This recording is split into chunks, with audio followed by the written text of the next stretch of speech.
And we're live. There we go. Lash, welcome everybody back to Fantasy Football for Dummies by Dummies. I am Dummy Austin Delalonga, and the dummy next to me is Brandon LaChapelle. I don't think I'm ever going to introduce us that way ever again. I hope you don't. That was pretty awkward. So I just wanted to preface this episode. Last week, I realized that we chatted about our teams, introduced our teams, and we actually didn't talk about our teams at all, really. So this week and moving forward, we're going to chat about our teams and I guess talk about the matchups. The whole origin of Fantasy Football for Dummies by Dummies was Lash and I chatting back and forth behind closed doors. So we are creating a platform here to hopefully give you guys a little bit of advice and sprinkle on a little bit of entertainment in that advice. And yeah, I think that's about that's it, Lash? Yeah. Is that kind of what we're doing? Basically, we're just hoping that you guys can take away a little bit of advice or take something away from our discussions about our teams and kind of the matchups throughout the week that are going on. And then, yeah, just using the amateur agency platform to kind of put it out there, I guess. Heck yeah. Heck Couldn't yeah. have said it better myself. In fact, I didn't. So anyways, so with that being said, we'll recap a little bit of week 8. If you follow the amateur agency on Instagram, you would have seen that I had probably just a historically bad week. NFL fantasy, I'm surprised didn't lock down my account after I scored a whopping 30 points between all 9 of my starting lineup. And Lash had a good week, I think. You scored quite a bit, but PPR, I mean, this guy, he's getting higher scores anyways. I'm in a standard league, but I mean, that doesn't excuse a 5 times point gap, 150 to 30, but oh, you hate to see it. I hated to feel that. Like I need to basically win out to get playoffs. Otherwise, I miss playoffs for the second straight year. So I'm really just in a really tight bind. There goes all my credibility. Yeah, take our advice with a grain of salt based on that. Yeah, you're here for maybe a little bit of advice from this guy and just entertainment from me. Maybe, I don't know. But anyways, yeah, it was a really bad week. How that happened, you ask.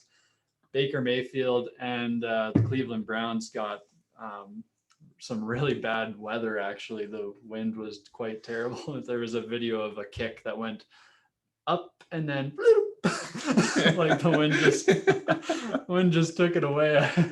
To put that into actual words, it looked like it was going wide right, and then it blew all the way back to way wide left of the upright. Yeah, there we go. The Colts screwed me over. Jonathan Taylor with 3 points, and the backup, the second and third string running backs for the Colts ended up putting up about 30 points between the two of them. I'd be 6 and 7 on the week. Yeah. The Chiefs didn't really need to run the ball against the Jets, so Clyde Edwards-Helaire got me 3 points. Kenny Golladay got injured and didn't score me any points. Good old goose egg. Yeah. So my injury woes continue. I had to replace OBJ because of injury, and I replaced him with Golladay. Oh, no. Traded for Golladay last week. He got me a nice zipperoo. AJ Brown was the lone bright spot on the week as he got me 8.4 points. I think he got a touchdown out of that. Dallas Goedert, I mean, the Eagles they just, I don't trust their offense after this. He got me 1.5. Tevin Coleman, another injury. A guy that we advocated for picking up and using. Yes, he was on our hype train last week, and I was buying into the hype train. I picked him up, and he got me 2 points before getting injured. Again, the audacity that these guys have of getting injured when I stand to benefit from them staying healthy. Like, come on, what is happening here? And then Steven Gostkowski, I think he probably missed like 17 kicks that game. I'd be surprised if it was anything else. He got me 2 points, and the Pats defense is letting me down. Letting me down. They got me 3 points. The historical greatness is not so great. Yeah, 30 points. I was playing against Patrick Mahomes, and he got 36 points. So for reference, there you go. I lost by Andrew had to play one guy, and he would have won. So I had a much more fortuitous week, you could say. I think all my starters at the skill positions put up 20 plus. The lone not so bright spot was Josh Allen, which I'm not so hyped about in a dynasty league when I'm carrying one quarterback and he's putting up a 13 points for 4 weeks straight. Not very fun. Sounds like Lamar Jackson. He's better than Lamar at this point. Rip Lamar But fans. it should get better. Yeah. Seattle this week, I'm hoping. I was a bit worried though. Gio Bernard, I was starting as my RB2 with Mixon out, and he like motioned himself off the field early in the game. And Samaje Perine, is that how you say that? Yeah. Okay. He was on the field a lot for the first few drives, like every single snap for the first 2 or 3 drives, and I was like, oh no, Samaje Perine is gonna fuck me. But outside of that, the usual performers in Kelsey, Julio, Cooper Kupp, Kamara, all smashed. Hello to this guy, just all stars across the board. And then my boy Corey Davis, I had on the bench, but put up 27. The breakout season rolls on. Holy crap! Oh man, just get a load of this guy. I just can't believe it.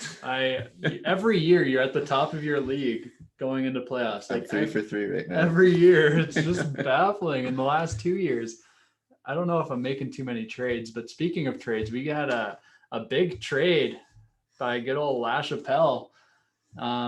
Why don't you tell everybody about your sick trade, man? Sick trade.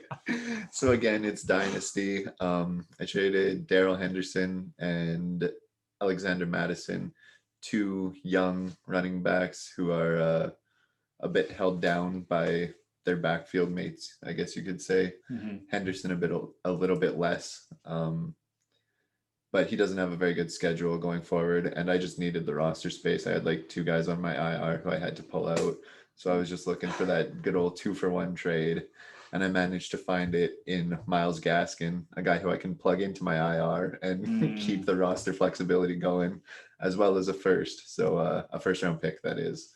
And the trade analyzer says I lose that trade, but I don't think I lose that trade. Yeah, that's pretty juicy. Unless Henderson or Madison gets dealt or takes over a feature role. Yeah. Well, and everybody was hyped up about Henderson last year for the Rams. Didn't do anything. And then they draft Cam Akers this year, and everybody was so hyped about Akers. He's a perfect fit. He replaces Gurley perfectly. And he's done literally nothing. Yeah, he doesn't look too good either. So I don't know if Akers will take over kind of a Henderson role next year where he did nothing his rookie year and then comes back and has like somewhat of a starter role. Right. But even then, Henderson is splitting reps with Malcolm Brown, so it kind of makes sense to do that. And Myles Gaskin is the RB1 this year, so once he comes back from IR, you still get that benefit of an RB1 with a nice back end schedule. Yeah. And Tua will only get better, so they're going to be relying on Gaskin though for the first little bit. And the first round pick, I mean, that is pretty juicy. When I traded most of mine away, or when I've traded a lot of my picks away, it's nice to get one of them back. Exactly, yeah. I mean, it pays when you get a freaking roster like yours. God darn it. I need some first round picks to trade away for this year. I'd just sell out for this year.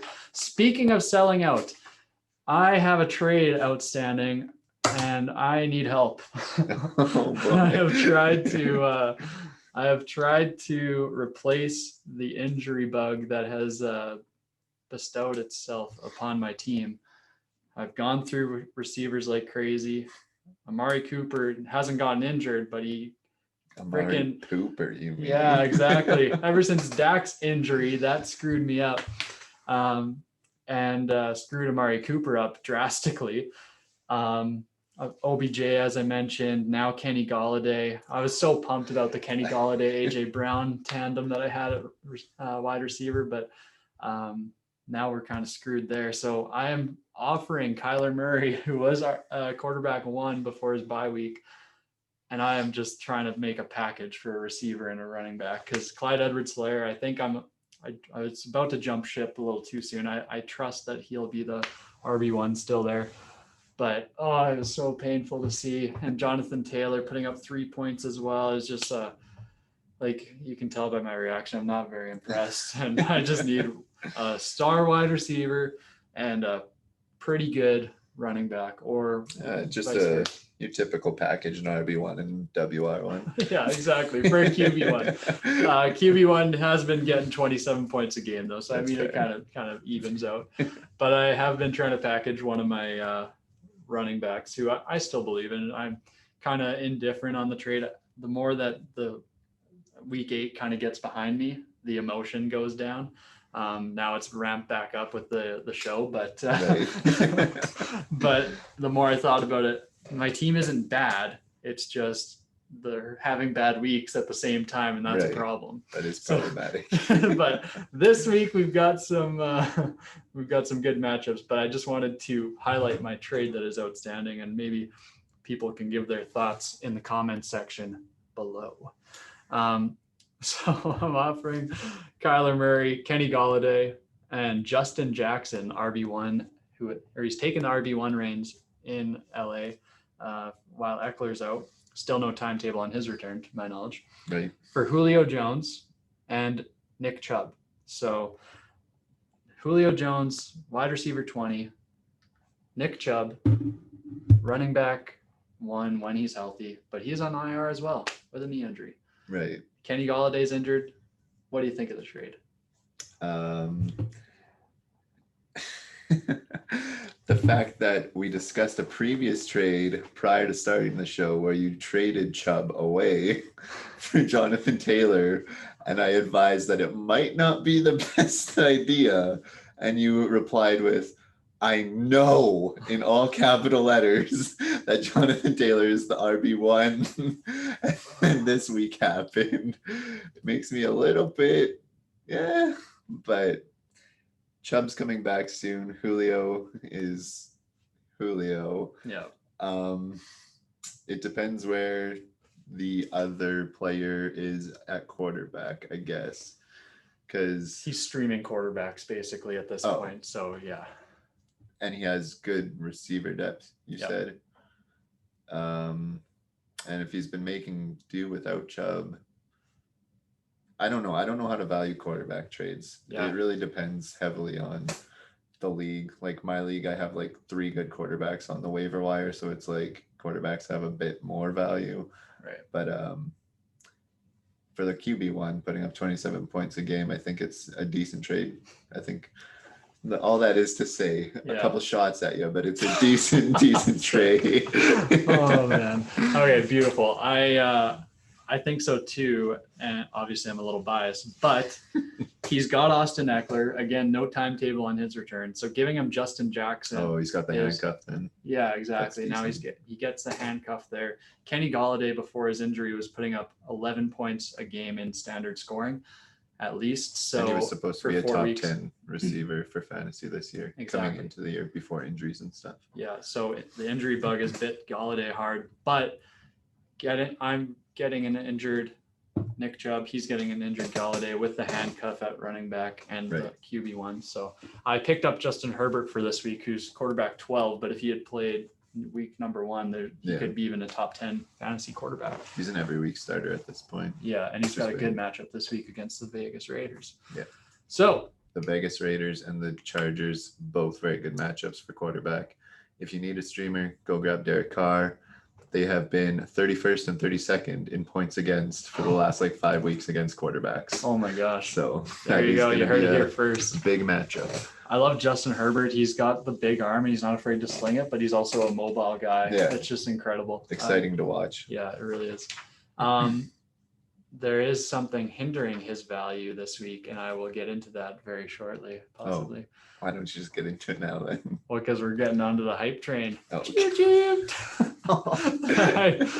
The hype train.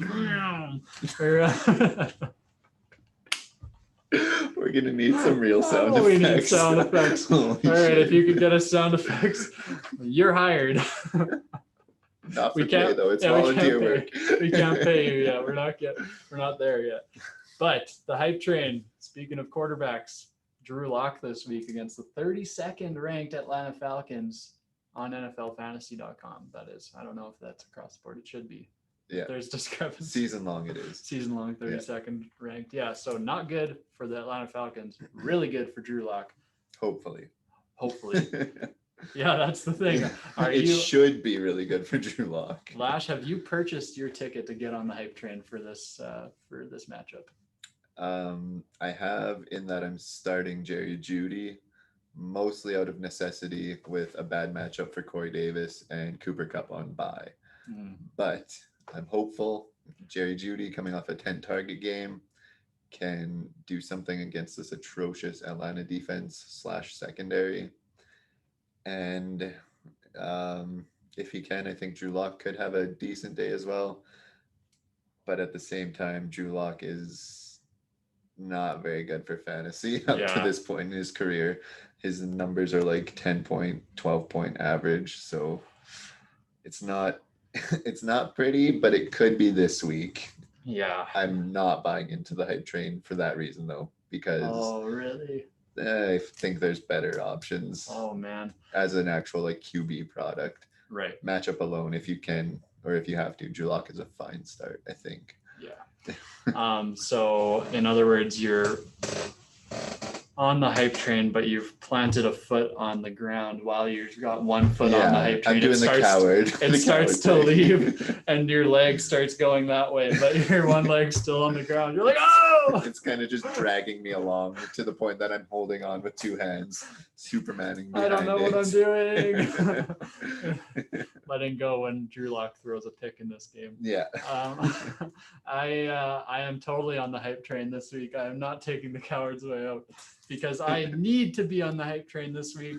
As I struggle to find a wide receiver to remain on the field, I picked up recovering from injury Tim Patrick, who was the wide receiver one with all of the injuries out of Denver. He's actually looked like a really good possession receiver who will complement Cortland Sutton really well and Jerry Jeudy next year. But Tim Patrick has had really good hands. And now I'm getting into Tim Patrick, and this is about Drew Lock. So I'm going to get back to Drew Lock. With Tim Patrick coming back, that gives him another weapon. Jerry Jeudy had 10 targets last week. I think being able to spread the ball out will be really beneficial to Drew Lock in this matchup already when the defense is 32nd ranked. Like, let's just call it what it is. Drew Lock's got to have, he's got to have a good game. Just throw the ball, Drew Lock. I bought my ticket for the hype train, and we are on. So all aboard for Drew Lock. So you're also on board the Tim Patrick hype train, if there was such a thing. Yes, exactly. If you need to start a wide receiver and you're desperate, Tim Patrick is your guy. I'm convinced. I don't know. For wide receivers, they're 28th ranked defense. So yeah, makes sense. We'll see. If he takes over his role that he had prior to injury, then I'm with you. But KJ Hamler was injured during that time, and he's back. And I don't know his first name, but the guy called Hamilton on that team. All three of those guys, Hamilton, Patrick, and KJ, kind of all play a similar role in that, like, they're the downfield targets. So like you're getting valuable looks and valuable targets for fantasy, but it's like, who's going to get the targets kind of thing. But might have to look to the waiver. Might be looking at the waiver wire after this episode. All right, moving on to hype train for a Miami running back. The battle of attrition moves on. Jordan Howard is coming in for the starting role, presumably. And then, of course, there's a bunch of practice squad guys you hope doesn't come in, but we'll get into that. Jordan Howard is replacing an injured Myles Gaskin, who's on IR, and Matt Breida, who is now ruled out for the game against the Cardinals. Jordan Howard coming in. He hasn't been very great at all for multiple years. Just a flash in the pan kind of guy in Chicago, and now he comes to Miami. Are you buying your ticket, or are you punching out? You're just leaving the station? No, I'm firmly away from the station on this one, just like not even in the vicinity. you can have him as like a speculative ad if you want, but like probably don't start him. I wouldn't Yeah. advise it. He's been a healthy scratch for weeks on end since he got like strictly 1 yard and 2 yard goal line looks. So like for that purpose, he might score a touchdown. If that's all you're looking for out of a flex, then whatever. Yeah. If your bye weeks are that bad, or your injuries are that bad, go with them. But it's not going to be pretty, I don't think. Yeah. I feel like Miami in general is not going to have a great week. But I said that last week, and their defense just carried them. So they really need to rely on that defense. That defense Really. is so good and so well coached. I just really like what they're doing there. But as far as Jordan Howard goes, I am in the parking lot of the train station, and I'm just going to drive away. I'm not on this at all. Jordan Howard doesn't look like a good running back at all no, when he's in there, and I think I might make a better running back sometimes when I'm watching on the couch eating a bag of chips. I think I could do better. So I'm so out on this. And yeah, Tua didn't look very good last week. The Cardinals defense has gotten pretty good as the season has gone along. And I really like that they're being creative with how they're coming up with different blitz packages and stuff. I think that they're going to utilize Buda Baker a lot more as around the edge, because they had so much success with that. he does a lot for them. Oh yeah, Buda Baker's incredible, but they are without Byron Murphy. I'm not too worried about that after seeing Tua against the Rams. He is one of their top corners, but you still got Patrick Peterson and everything. So, but nonetheless, Jordan Howard, I'm out. The Cardinals defense, I think, will be good enough. I'm happy to have the Cardinals defense this week. Oh, if they're out there, go pick them up. I got them. All right, moving into some general spotlighty news. Slash, we talked about Ben DiNucci last week, and he did nothing. In fact, he had a chance to put the Cowboys up 10-0 real early on, and he just did not have any pocket awareness at all. It was just bad. And he threw got a couple strip nice sacked. sidearms though. Oh yeah, you could throw a nice sidearm for sure if that's what you want in your guy. So he is out. Ben DiNucci, I don't even think is being dressed for this game. Cooper Rush is going to be the second string quarterback, whoever that is. And Garrett Gilbert, I think he was an XFL star quarterback for the brief weeks of the XFL. So Garrett Gilbert gets the start for the Cowboys this week. So as far as fantasy goes, don't touch the Cowboys. They're playing the Steelers. Are you kidding me? Like, I've got Amari Cooper there, wide receiver 1, and he's on the bench. He's riding the bench. Yeah. Everybody's starting the bench. They should all definitely be riding the bench. Cooper Rush and Garrett Gilbert. Yeah. They have a combined 9 NFL passes, 3 and 6. I can't tell you which one has which, but I can tell you that that's not good. Ben DiNucci at this point has more experience. Yeah. So if that tells you the hot hand. Just kidding. That was ice cold. The Cowboys could punt, or the Pittsburgh Steelers could punt every time they get offense. So Dallas has the ball 100% of the game. I would still pick the Steelers to win. I would too. That Steelers front seven's gonna have a heyday on that offensive line, and Garrett Gilbert. Oh man, poor guy. How about that for an NFL start? I don't know if it's his first NFL start, but that's certainly no XFL talent on the front seven that you're facing. We had Matt Stafford on the COVID list earlier on in the week. That scared me away from picking up a guy who we're going to talk about later. But Matt Stafford now comes off of the COVID list and is going to play as of right before the show. Right. So that is pretty awesome. Who are they playing? Why would you do that to me? I don't know. Who are they playing, guys? Tell us. The Lions are playing the Jags, I think. If I could type it incorrectly. Oh no, they're playing Minnesota. I know that for a fact. I've got DeAndre Swift. Okay, so Matt Stafford coming in against a not so good Vikings team. That is pretty juicy of a matchup. I don't think they even have a secondary at this point between all the injuries and just how bad they've been. That's another bottom 2 or 3 defense against receivers. So That's juicy. fire up Stafford and whatever receivers are left. Yeah, certainly not Kenny Golladay. I'll tell you that for free. Marvin Jones should have a good game. Yeah, The guy that we're going to talk about later might have a good game. May or may not be called Marvin as well. The Marvs. The Marvy boys. Marv squared. Oh, I don't know if they go by Marv, but Marvin squared. Marvin the Martian. All right, so Golden Tate is speaking of Detroit Lion receivers. Golden Tate used to be a Detroit Lion. Golden Tate's going to not even travel with the Giants this week because of effort and performance concerns. What is happening, and why didn't they trade him at the trade deadline, you schmucks, to the Patriots? Schmucks. Like, they pick up Dante Pettis. I mean, we're talking about Golden Tate here, but let's talk about the Giants real quick. They pick up Dante Pettis ahead. They were one pick away from the Patriots on the waiver wire. The Patriots had a waiver selection on him, and they didn't get him because of those pesky Giants. Really? Yes. And then the Giants go ahead and not, like, wouldn't you trade him? Why wouldn't you get some value out of the guy who just got a touchdown for you last week? I don't get it. I'm no GM.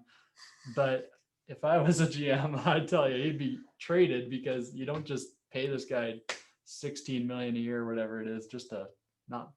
Well, maybe that's why they couldn't trade him, because he's making $16 million a year. Fair play, Lach. This is why you're the experts. This is why the Fantasy Football for Dummies by Dummies is paying you. Okay, but what is the fantasy correlation there? Oh, Golden Tate is not going to be in, so don't start him.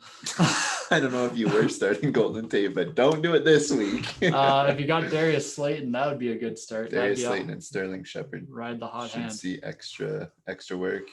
Evan Ingram, maybe he's been pretty shite, but he had a lot of targets last week, so maybe they're actually using him the way they should have been his whole career up to this point. Right. So it's nice to see them getting him engaged. He's just like a big wide receiver, which is really nice. So yeah, that's Golden Tate. Daniel Jones has one less weapon. Continue to not trust Daniel Jones. Yeah, he should be on the waiver, really. He's not that good. He's not. Oh, watching him last week was just...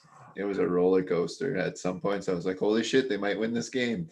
And then it was just, holy shit, what did Daniel Jones just do? I like how he was working on his fumbles this offseason. He kept saying it. And then he's had he's had 14 turnovers now, maybe 13 turnovers after last week.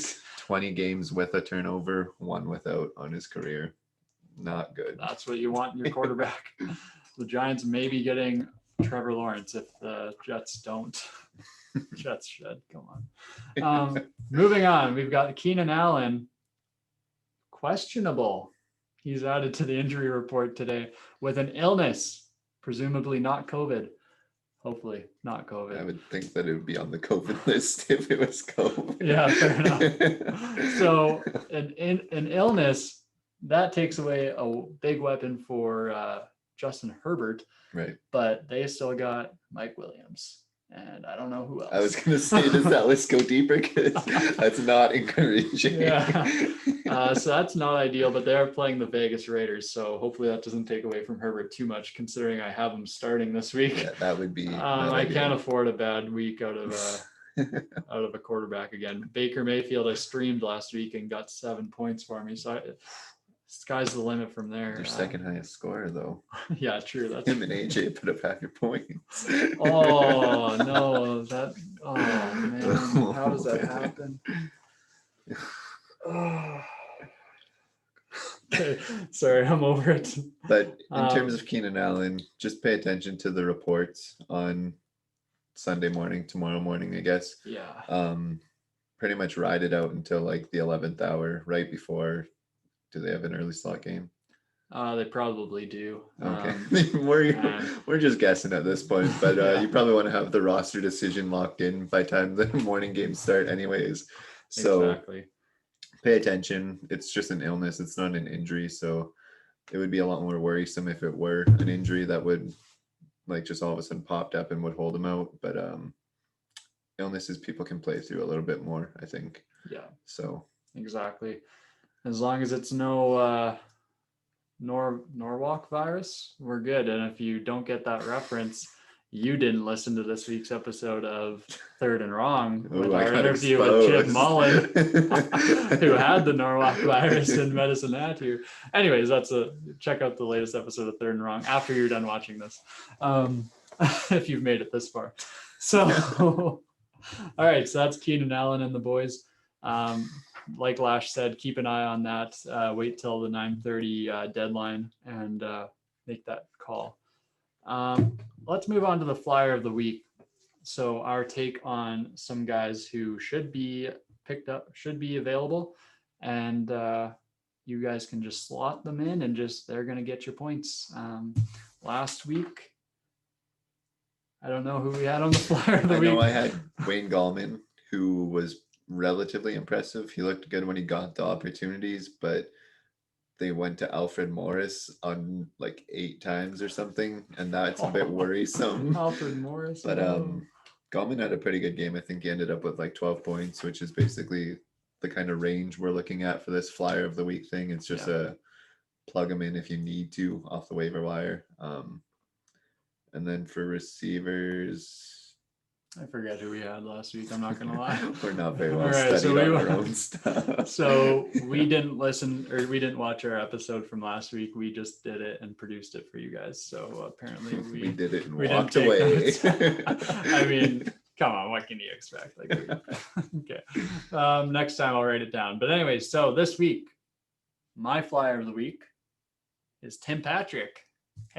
Although now you're going to be looking towards the waiver wire. Except I might be looking at the waiver. He is available in a lot of leagues. I'll tell you that for free. And again, Lash took away why he shouldn't be a flyer of the week and why he wouldn't trust him because of all the options. He's definitely a flyer of the week. He's just a bit. He could go either way. But that's what the flyer of the week is exactly. We're not getting no wide receiver ones off the waiver, unfortunately. But Tim Patrick, I'm really vibing with what that matchup is. 28th ranked defense for wide receivers. So I really like that. And as we mentioned, like we got the Drew Lach hype train. I'm totally on. He's going to be slinging the ball, and it's going to be downfield to good old Timmy. No, it's going to be in the slot to Jay Judy. Ah, you're saying that because you got him. You're saying that because you got him. All right. Okay, so any thoughts on Timmy before we move on? I think I've said what I need to say about Timmy. All right, so Tim Patrick, get me some points, buddy. We need a win. Next, I was scared away from this guy because of Matt Stafford being placed on the COVID list, but Marvin squared. He had a pretty big game in relief of Kenny Golladay last week. Actually, he got like 4 receptions, over 100 yards. Mm-hmm. Maybe a touchdown. Yeah, it was a lot. Touchdown. I think it was. And so very impressive. I don't think that there is any doubt here that he would be a flyer of the week. If nobody picked him up on the waiver this week, I would be very... He's sitting on my waivers right now. Oh, really? I don't have the roster space. Otherwise, I would have picked him up. Yeah, I've got too many flyers of the week for me to pick him up. But I would totally pick him up if you have the roster space and if you're in need of a wide receiver, because he just seems like a Matt Stafford slinging the football. He's that big body downfield target that they're going to be missing in Golladay pretty much. Very similar to Tim Patrick, one might say. Oh, fair enough. I trust Matt Stafford more than I trust Drew Lock. Oh, with that logic, I should be picking him up. You're right. Sorry, I might be picking him up. You said you're on board the Drew Lock hype train, though. So yeah, true. I can't be a coward now. All right. Next up, we got Jacoby Myers, current Patriot wide receiver, and he is. I mean, I liked him last year. He was great. Well, not great, but he was good. He was a body. We need bodies at wide receiver for the Patriots. We are in a must-win situation against the Jets. We're 2-5. Cam Newton, Nudie Magootie, is going to have he needs a comeback week. He needs a comeback week. He needs a big comeback week. Yeah, so throw the ball to Jacoby Myers. I like this pick. This was yours. I should be letting you talk right now, but he's on my team. He's on my Patriots. I took the reins, and Jacoby Myers is going to take the reins against the Jets here. I'm totally on board with this. Yeah, I mentioned him last week as like a speculative bench ad, and he came up with 10 targets, 6 receptions for 58 yards. So that's like pretty good for PPR anyways. It's a really good game, really good what you're looking for, double-digit targets. And based on the state of the Patriots receivers right now, with both N'Keal Harry and Julian Edelman missing time, he's a body. Yeah. And this might be your last week of using him in fantasy. I don't know about Isaiah Ford, but he seemed to be pretty good when he got the opportunity in Miami. So I can't imagine they traded for him to not use him. Yeah, no doubt. They're both slot receivers from what I've seen. Jacoby Myers can play both. He's played both pretty well. Okay. That's why I don't know why we're not giving him more option or more looks, but or more reps. But I mean, here we are. And Here we are. yeah, from a fantasy perspective, Jacoby Myers this week, bingo. But I'm not, as far as the Patriots receivers goes, I'm not, as you can tell, I'm not happy about it. Lastly, we've got Darnell Mooney, who has been a pretty, I think he's, if I remember correctly, he's been targeted quite a bit by Nick Foles on the Bears. And he's a rookie this year. Is that correct? Yep, 5th round pick. And he's done not too badly on the opposite side of Allen Robinson. And so he's your flyer of the week. I'll let you take the reins here. Okay, well, you don't have much to say about him, huh?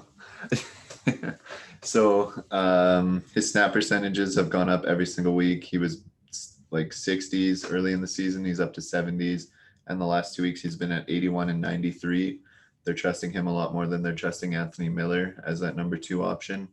And I mean, Foles looks terrible targeting him down the field, honestly, like just missing left and right. So it's going to be a roller coaster for you if you get him. But last week he had 6 targets, 5 receptions, 69 yards. Nice.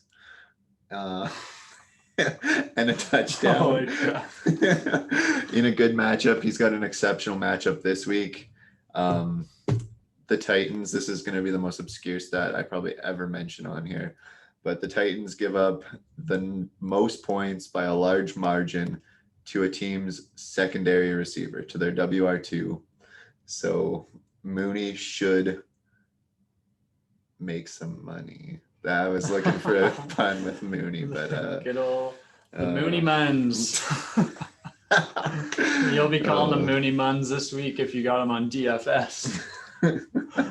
Zach picked him up in our league, so good luck, Zach. Oh, nice. Mooney is going to be making him some money. All right, okay, now we're done with that. That's been this week's flyer of the week. Flyers of the week at this point, because yes. we're just throwing names out there. Yeah. They're all receivers. Hopefully you don't need running back help. Exactly. Yeah. I mean, I'm set at running back. I'm good there. I'm pretty at happy. this point. Most of running back is just a Flyers. There's so many injuries and stuff. Yeah, exactly. Oh my God, they're bad. All right, so I got some. Oh, I'm 2-6 in my. Oh no, that's what I said. I'm reading the Instagram thing that we posted up. We're not going to forget this time. Not forgetting. And we learned our lesson from last time. We've got 6 entries in an hour, you guys. Very short. Wow, you guys are awesome. So we got the Rain Man 95. That's Caden Rainer? Yes. Oh my God. Caden. All right, welcome, my friend. Welcome to Fantasy Football for Dummies by Dummies. I won't introduce everybody like that. Rainman 95 says I'm 2-6. Me too. Second last place. Me too. Yet I have the 3rd most total points. I'm having a great time. Upset face. Man, I've got the 4th most. I've got the 4th most fantasy points scored, but my defense, my fantasy points defense is not well because everybody keeps scoring more points on me, and I know that's not a thing, but my points against the theoretical defense you're playing is bad. Exactly. The points against, I'm second last, so I'm getting scored on the 2nd most. That was weird to say. But yeah, so that's your thoughts on fantasy. I guess I should clarify what the post was. because now everybody's like, well, that's not a question. Welcome to the fantasy experience, though, Rainer. That's Exactly. a rough go. Just stick with it. Hopefully, you can win out and make those playoffs. Sounds like you have a chance if you do. Yeah, honestly, you're doing the right things, and I guess that's advice that I could, or knowledge that I could give myself too. We're doing the right things. We're scoring a lot of points. It's just Except a matter last of week. luck. Oh my god! Oh, that probably hurt. Oh, 30 points. Okay. I'm over it. All right, this week's fantasy post was, what's on your fantasy football brain heading into week 9? So there we go. Now, no questions necessary. But all right, Luke from Third and Wrong fan, and now Fantasy Football for Dummies by Dummies fan. CMC is about to give some teams a major boost. That is correct. The And Panthers fan has spoken. Yeah, I tried trading for him, but there's no takers. That is just facts. CMC, the best player in fantasy football, puts up twice as many points as the average player does. Literally plug him in, and you're like plugging in 2 different players at one position. So I'm desperate for that, but not looking nobody's forward going to to playing trade against him. Yeah, exactly right. If you've held on to him this long, congratulations. If you're the Mike Davis owner but not the CMC owner, yeah, that's unfortunate. All right, we got Steve Bolin, co-host of Third and Wrong. Is Lash ready to take an L this week? Hashtag Mr. Unlimited. I'm really not, because right now I've got 16 points against you, thanks to Jerick McKinnon's last second touchdown. Started him as my RB2. That's not a fun time to start him as an RB2, but those are the dire straits I'm in. But I don't think, unless DK goes for 40 again, I don't think I'm losing this game. Yeah. Is Tre'Davious White back for the Bills? I know he was injured at one point. I don't pay attention to defense. I just look at fantasy points. Fair enough. We got Austin, King Crab Austin. Sell Robert Tonyan or keep? So I've got him. And the 0.5 points that he put up in standard league this week, it was not ideal. Like after scoring 30 points, generally you want to score more than 30 points between all your players. Getting 0.5 from your tight end is not a good start. Even though he's the number 3 tight end, I am not. It was all like one game. Yeah, like that 40-point game or whatever he had. Yeah, 40 in PPR. I'm ready to sell. I'm done. Devontae Adams is it. Like that's all their weapons. Alan Lazard's going to come back and take targets. Aaron Jones, Rodgers, and Devontae Adams. That's all you want. I'm totally out on Tonyan. He was in the trade. However, I don't know how you're going to be able to sell him coming off that bad of a performance. Yeah, just drop him. He's number 3, but just drop him. Unless there's somebody you can take advantage of in your league. Austin, we're in Dynasty, so maybe don't just drop him. But he's not worth a weekly start, at least. When I see Jace Sternberger's getting more opportunities or more snaps than Robert Tonyan, the guy that I started, happy. I'm not a happy camper. I'll tell you that for free. And you can take that to the bank. Dynasty League. Oh yeah, that was it. And then start Antonio Brown, also King Crab Austin. That was a question, not a statement. Antonio Brown, I think Godwin's back this week. There was speculation that he was. I'm not sure. I think he's like a pregame. Yeah. Antonio Brown, I mean, if it's anything like his first game with the Patriots against the Dolphins, they targeted him like 17 times that game, I think. And I don't know if that was just Tom Brady calling his number. You could make the case to start him. I just don't know. There's so many weapons there. I wouldn't even want to pick them up if I could. Pick them up. Even if I could, because there's so many targets to go around. Like it's an offense that even Mike Evans, you kind of think of, it's going to be like you might get 3 targets each out of all the guys. As far as target share goes, I don't like that, but I would start him if Godwin's out. Definitely start him. Yeah, because last week was just watching no-name guys run around and get 10 targets was ridiculous. Yeah, even though Tom Brady was like yelling at him, pissed off at multiple points in the game. But the thing about Tom Brady is that he throws to guys who gets open. That's why Mike Evans hasn't had a huge year this year. He's not creating enough separation. Jameis used to just launch the ball 40 feet into the air and give him a jump ball, 50-50 ball. If Antonio Brown can still get separation like he was when we last seen him, then that's where Tom's going to go with the ball a lot.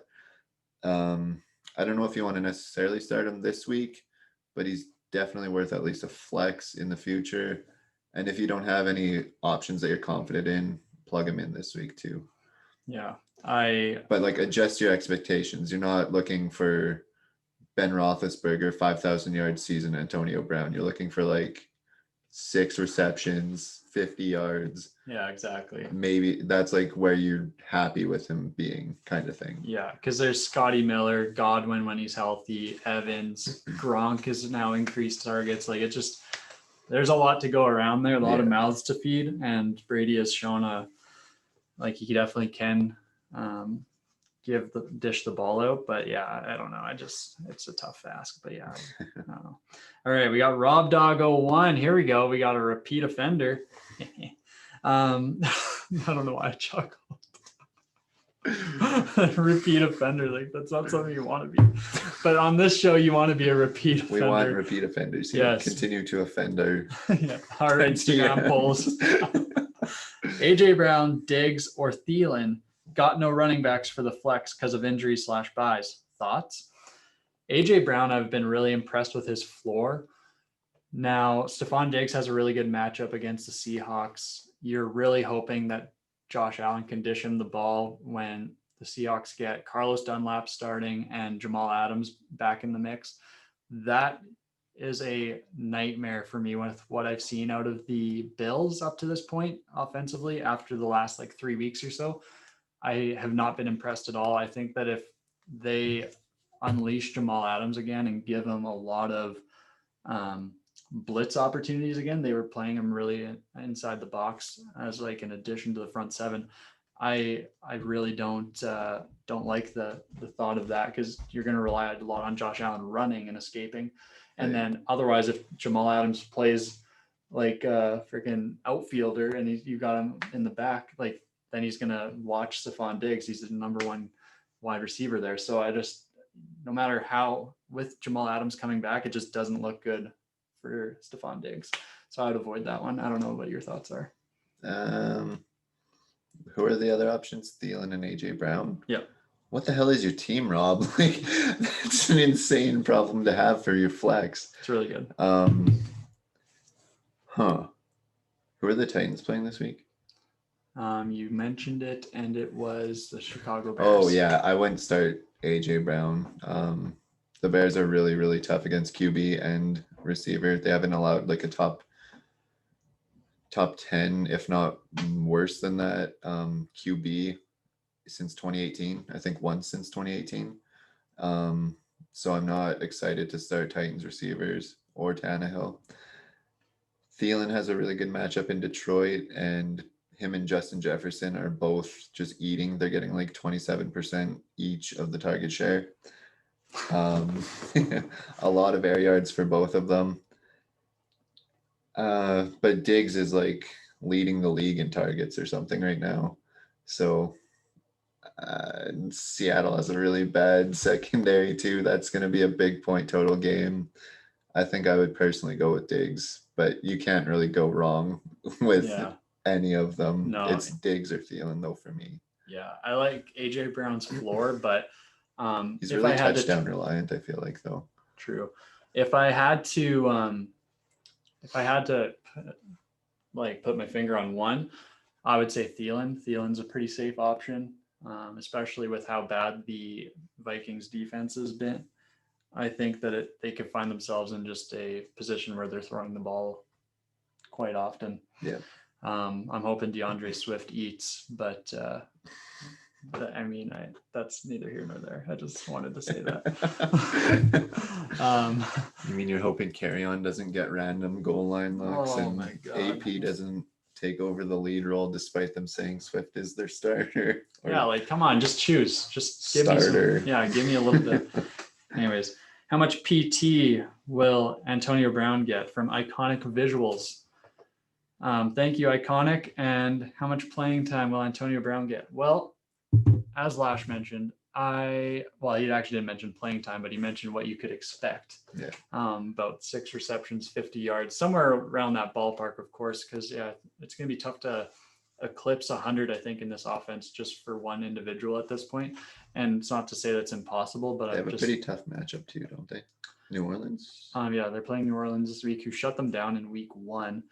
But can't take too much away from that, though. They have just been on fire pretty well since then. I mean, the Giants game, say what you will, but I think there might have been a little bit looking past them, to be honest. Yeah, probably. Going on, looking ahead to the division opponent. But anyways, I think that he'll probably get, like, I don't know if he wanted an exact number, Iconic, but like probably like 30% of snaps, I think is a fair number. That Arians didn't seem too keen on starting him and playing him a lot in his first game, so I doubt that that'll be the case. Plus, he'll want to get up to game speed. From the coaching perspective, you probably want to get him up to game speed after having been out for a year and a half about. Yeah. So that's a long time without playing at NFL speed. So I would say that probably about like less than half of the snaps, and probably not a very good game. That's why I said I wouldn't pick him up, because yeah. Again, I don't really follow the X's and O's of football, so I'm not so sure. But Arians seems to have people on a very short leash, at least based on the running back room there. It depends on Godwin again. I think if Godwin's not there, I think he's going to get 60% to 70% maybe. But I feel like 30 to 40 is probably more realistic. Yeah, it really depends on what shape he's in and stuff too. We've seen him, like, he came from street clothes to starting for the Patriots, and like you said, got 17 targets or something stupid. So honestly, it could be he could not play. He could play 90% or something stupid just out of left field. So exactly, yeah. He used to play 100% of snaps when he was on the Steelers, which was crazy, and even play some special teams. That guy's freaking crazy. Somewhere around 50, probably on the lower end though, is where I would say as a end. Fair play. End result. Fair play. All right. Well, that looks like it was it. I'm just going to refresh before, so I don't leave anybody behind. Perfect. All right. We've reached everyone's favorite part of this show. As we say in week 2. Based on the analytics, I don't know if anyone's even seen this part of the show. Yeah, no doubt. Our average viewing time was not great the first time around. Hopefully we've kept it entertaining enough that you've kept up with us to this point. The Last Lash, where Lash gives his final take of the episode. The Last Lash. We might as well just call this the shit on the Cowboys portion, because that's where I'm going again. Don't start anyone in the Cowboys offense. Zeke is out now. Doubtful, yeah. Doubtful. That leaves Tony Pollard, who I think has actually looked better than Zeke the last week or two. Facts. So if you need to start Pollard, which you probably do in losing Zeke, like, go for it, but you're playing the Pittsburgh front seven and you're not looking forward to that at all. The quarterbacks are just off the table for some reason on the sleeper app. They've been added 50,000 teams or something crazy. I don't know if that's just random dynasty super deep league pickups, but don't do that. Yeah, exactly. And then Cooper should be strapped to your bench. Lamb should be strapped to your bench. Gallup should be strapped to your bench. Dalton Schultz should be strapped to your bench. Don't start anyone on the Cowboys if you can help it. The odds are is that they will not do well for you.